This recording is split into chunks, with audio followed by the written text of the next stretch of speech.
Well, I am a farm boy. Currently live in northwest Iowa, and I hate to carry the safari theme just too far. I'm not that kind of a mushy guy, but northwest Iowa is about as much like the wild safari as anywhere when it comes to the swine industry. Partially because we don't have too many barns that don't have concurrent PRRS pressure and circle pressure at the same time. So that's about as funny as you'll get from me today, probably. But in that vein, as we looked at that and looked what we should do from that, we realized that little information was really available, really published on the benefits of using both PRRS vaccine and circovirus vaccine concurrently to control respiratory disease in the swine population. So we did a study that compares the concurrent use of Ingelvac PRRS MLV and Ingelvac CircoFLEX to each vaccine used alone and to non-vaccinated controls.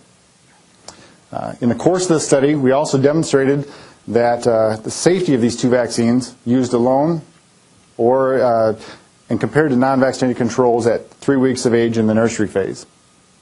In this study, our experimental unit was the farrowing group. Each group had about 1,100 pigs that we kicked out each week, and in our 25 treatment groups throughout the study, we included about 27,000 pigs in this study. Our pigs were randomly allocated into 4 treatment groups. Listed above here, Ingelvac PRRS MLV alone, Ingelvac CircoFLEX alone, Ingelvac CircoFLEX concurrently with Ingelvac PRRS MLV. Different syringes, different injection sites. And then our 4th group was a non-vaccinated control group. All the injections were given IM at 3 weeks of age. Pigs were weaned weekly into a nursery room, into a hotel-style nursery. The nursery room and subsequent finisher rooms, integrity was maintained by all-in, all-out flow, which was a nice feature for this study and for measuring the results of the study. And then throughout the period of the study, we did some diagnostic testing for the presence of PRRS virus and circovirus.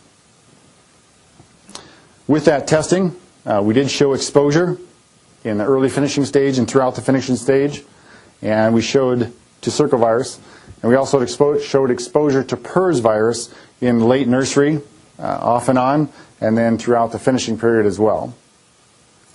These exposure patterns to both of these pathogens were consistent with the clinical signs of respiratory disease and some wasting that we would see throughout the finishing period.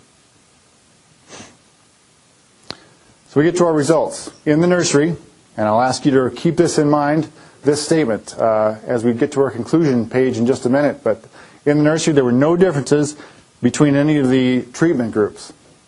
When we looked at the parameters of average daily gain, feed conversion, and mortality. As you look across those parameters, they're all very similar across the different treatment groups. As we looked at the closeouts, after the pigs were finished, we look at comparing non-vaccinates to pigs vaccinated with both Ingelvac CircoFLEX and with Ingelvac PRRS MLV.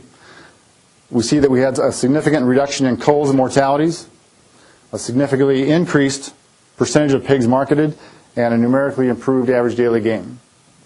Again, comparing non-vaccinates to our vaccinates, our pigs that got both Ingelvac, PRRS, and CircoFLEX. Here are those finishing results in a table form, just again to look at the parameters that we looked at. The 2 parameters that we ended up with a statistical significant improvement were in culls and mortality and percentage of pigs marketed. Again, with the concurrent use products and then versus the non-vaccinated control pigs. So we boiled it down to 2 conclusions in this study. The first conclusion, I need you to think back to that nursery performance table that we had and the fact there were no differences between the treatment groups in all the performance parameters. Following vaccination with CircoFLEX by itself, following vaccination with Ingelvac PRRS by itself, or with both of them used concurrently. Our conclusion from that is that these products are very safe to use in the nursery phase, and even in pigs that may not need them, it won't set their performance back. And then our second conclusion is that pigs exposed to both circovirus and to PRRS virus benefited from concurrent vaccination with both Ingelvac PRRS and CircoFLEX compared to non-vaccinated controls. So a pretty straightforward study to answer two nice questions that are pretty pertinent to my part of the world, and I think probably to your part of the world as well.